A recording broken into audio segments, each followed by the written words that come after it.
If I asked you to name the most dangerous place you could, possibly step foot into today, your mind probably goes straight to the extremes. Right, like a literal war zone or something. Exactly. A war zone or maybe some high-security nuclear facility with biohazard signs plastered everywhere. But based on the stack of research we are diving into today for this deep dive, the actual answer is a lot closer to home. And honestly, it's a lot more mundane. It's your local supermarket. Yeah, I mean, it sounds like a massive exaggeration, I know. A grocery store. But the distinction the data makes is actually pretty stark. Because a war zone destroys you from the outside. Right. But this place, the modern supermarket, well, it destroys you from the inside. We walk through those brightly lit aisles, picking up items, and we genuinely believe we are making responsible choices for our health. But on almost every single shelf, there's something engineered to make your body so unhealthy that it is like literally paving the way for cancer. It's the ultimate illusion of healthy choices. I mean, we look at fruit juices, right? These boxes with beautiful pictures of fresh orchards on them. And when you actually look at the biochemical breakdown, they are nothing more than sugar water with a massive marketing budget. Yeah, totally. Or take popular breakfast options. You think you're getting a nutritious, fiber-rich start to the day, but functionally, it's an overdose of high-fructose corn syrup just dressed up and sold as a balanced meal. And that illusion is exactly what makes the modern diet so insidious. Because the biological reality outlined in our sources today is that sugar is fundamentally cancer's best friend. Which brings us to the real mission of today's deep dive. We are unpacking the biological mechanics of how our seemingly harmless, everyday lifestyle choices are laying out the red carpet for this disease. It's a heavy topic, but so necessary. It really is. And looking at the sheer volume of data we have in front of us, it makes you ask a really uncomfortable question. If we're genuinely following the science, shouldn't chocolate bars and sodas carry the exact same graphic, terrifying warning labels that we force cigarette companies to print on their packs? Well, the statistics certainly support that level of caution. Let's ground this in the data from the National Library of Medicine. Right now, 1 in 9 people faces the risk of developing cancer in their lifetime. 1 in 9. Wow. And globally, over 1,200,000 people lose their lives to this disease every single year. But the part that should stop every single person listening in their tracks is this. In about 40% of those cases, the cause isn't genetics or some mysterious twist of fate. It is our own lifestyle choices. 40%. I mean, I always assumed cancer was primarily a genetic lottery. Right. But you're saying almost half of all cases are driven by things we are, actively doing to ourselves. Yes, actually. In the medical field, we look at 3 main pillars of cancer risk: genetics, tobacco, and lifestyle. You obviously can't change your DNA. Right. And tobacco, well, we all know the risks, though the addiction makes it incredibly hard to quit. That leaves us with the third pillar, lifestyle. And for the modern person, lifestyle increasingly just points to the massive volume of hidden sugars we consume day in and day out. Let's break down that volume, because the numbers are just wild. The World Health Organization recommends a strict limit of about 50 grams of sugar a day. That is roughly 10 small teaspoons. Which sounds like a lot until you start measuring it. Exactly. Now, you might be thinking, hey, I only put 1 spoon of sugar in my coffee. I'm well under the limit. But the danger isn't the sugar you physically spoon into your cup. Because your brain would stop you. I mean, no one is going to sit down at a table and eat 9 spoons of raw, dry sugar in one sitting. Right, you feel sick. Exactly. The biological feedback mechanisms, the satiety hormones, would make you feel completely nauseous. But if you crack open a single can of a standard cold drink, you have just downed 39 grams of sugar in a matter of seconds. You're basically at your daily limit before you've even chewed a single piece of food. And what really stands out in the business data here is the corporate strategy behind this. The CEOs of massive soda companies have stated on the record that they don't even view other soda brands as their primary competition. Wait, really? Who is their competition then? Their real competition is water. That is deeply unsettling. It is.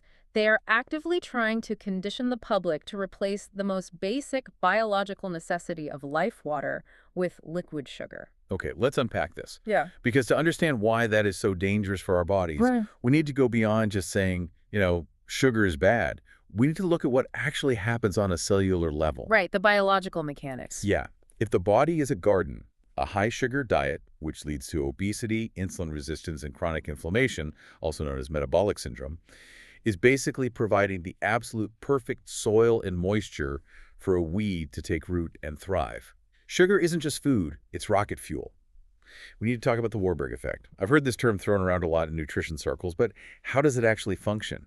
Is the sugar literally feeding the tumor? It is, but the mechanism is what's really fascinating. The Warburg Effect, named after the scientist Otto Warburg, describes how cancer cells metabolize energy completely differently than normal cells. Okay, how so? Well, normal healthy cells use sugar for energy, but they do it very efficiently using oxygen in their mitochondria.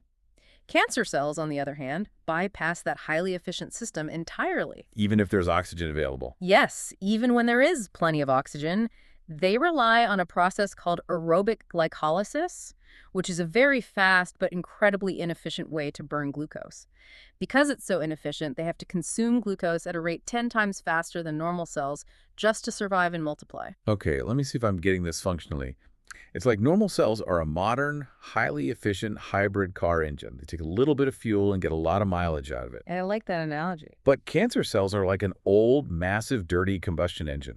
They bypass the efficient system and run purely on cheap, raw fuel. And because they burn it so inefficiently, they need a constant, massive pipeline of that fuel, the glucose, just to keep running. That is a brilliant way to visualize it, yeah.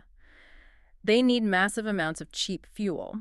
And this isn't just theoretical modeling. Scientists at Washington University actually proved this with a very telling experiment using mice. Oh, wow. What do they do? They introduced cancer cells into two groups of mice. One group was fed a normal, balanced diet. The second group was fed a highly processed high-fructose diet, essentially the exact equivalent of our sugary cereals and ultra-processed snacks. And the high fructose group essentially provided that massive pipeline of cheap fuel to the dirty engine, right? Precisely. In the healthy diet group, the tumors grew very slowly. But in the group fed the high-processed high-fructose diet, the tumors grew at double the speed. Double. That's terrifying. Yeah. The conclusion was undeniable. The extra sugar in processed food provides the exact metabolic environment that tumor cells require to aggressively expand. But wait, humans have always eaten sugar. Our grandparents ate sweets. I can hear you, the listener, throwing up a flag right now. Because if sugar is just fuel, why is cancer becoming such a massive epidemic right now?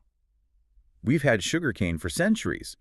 So why are cancer cases skyrocketing globally today compared to 50 years ago? It's a really vital question, and it requires us to look at a concept called metabolic homeostasis.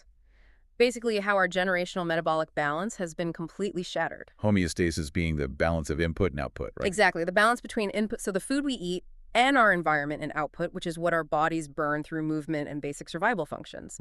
For almost all of human history, those two sides of the scale were balanced. The source material actually gives us a really clear comparison to illustrate this. Let's look at a typical guy from the 1960s. We'll call him Mahesh. Mahesh lived a life of constant physical movement. He walked several kilometers just to get to his office. Right, active commuting. Yeah. And once there, he was on his feet pulling heavy paper files, walking down the hall, taking the stairs. His input was incredibly simple. Home-cooked roti, dal, rice, and sweets. Sweets were rare. They were a treat reserved for major festivals, usually made with natural jaggery. Now contrast Mahesh with a modern professional today. We'll call him Ayan. Ayan's day starts with a phone alarm that he snoozes multiple times. We've all been there. Oh, for sure. His breakfast is instant noodles. Why? Because they're fast. Ew. But they are also ultra-processed, and the ketchup he uses is packed with hidden sugar. He needs a sugary energy drink just to start his shift.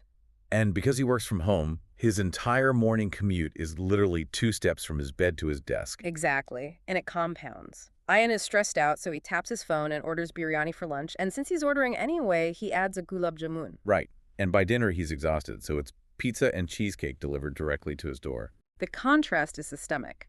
Mahesh's input was natural and limited, and his output was massive. Ayan's input is massive and highly synthetic, while his physical output is essentially zero. Going back to that pushback about our grandparents eating sweets, yes, they ate natural sugars like jaggery or fruit, but there is a biological limit there. Natural sugars are bound in fiber. You physically cannot sit down and eat a kilo of natural sugarcane. Your body's satiety hormones would scream at you to stop. Right, you'd be uncomfortably full. But modern, ultra-processed chocolate, it's engineered to bypass those natural fullness signals entirely. You can polish off a massive bar, consume hundreds of grams of sugar, and somehow still feel physically starving an hour later. And that's the key difference. We are currently participating in the largest unplanned biological experiment in human history. Unplanned biological experiment. That is a chilling phrase. It is, but it's true. This is the first pillar of modern disease-processed food. Most of the food items on the shelves today simply did not exist 100 years ago. Ultra-processed chips, sugary cereals, synthetic flavorings, our digestive systems literally haven't evolved to process this material. How does the body even react to that? Well, the liver, for example, processes high fructose corn syrup very differently than traditional glucose. It often converts that massive influx of fructose directly into visceral fat, which then secretes inflammatory cytokines into the bloodstream. And the studies show that trading fresh food for these convenient products significantly increases the risk of colorectal, breast, and lung cancers. So Ian eats this ultra-processed diet, which inevitably leads to a massive spike in his blood sugar, followed by a severe energy crash. And that crash completely wipes out any motivation he might have had to move his body, which brings us to the next massive issue, the second pillar, or profoundly sedentary lifestyles. The drop in physical activity is staggering. A century ago, humans walked 6 to 16 kilometers a day. Today, it's less than 1 kilometer. Less than 1. That's crazy. We take electric scooters to the corner shop.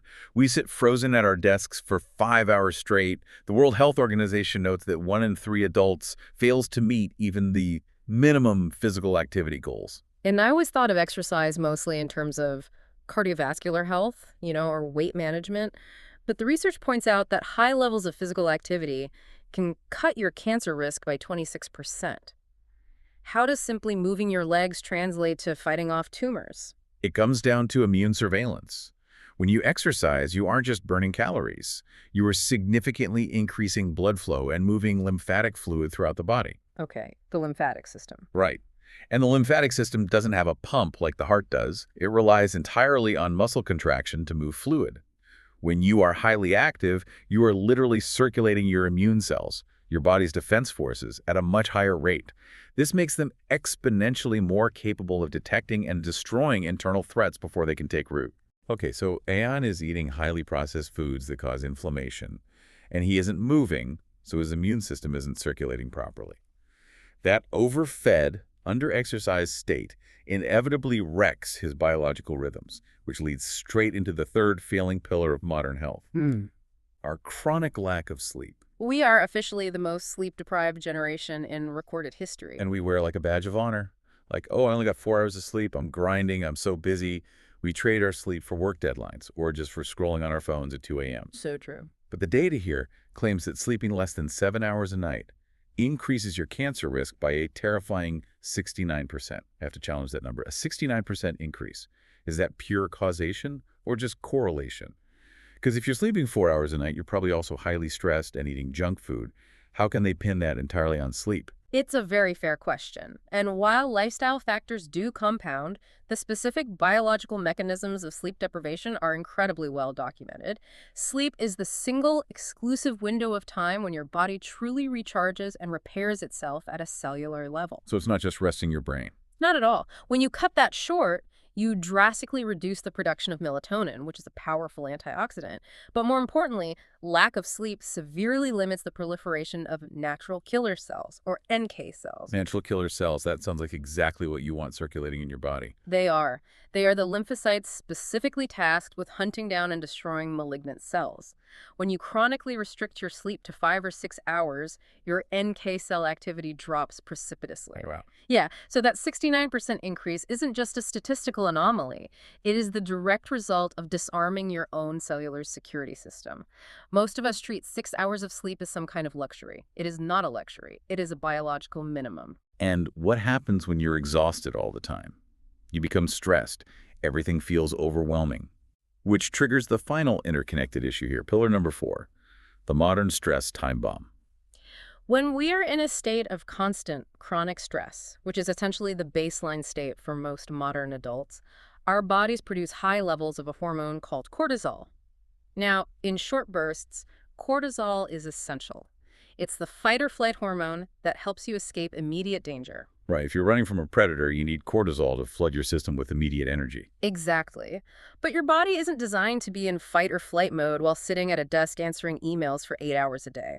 Constantly elevated cortisol is a major driver of cancer growth because of how it dictates resource allocation in the body. Also, It diverts energy away from long-term maintenance like immune surveillance and tissue repair and funnels it entirely toward dealing with the perceived immediate threat.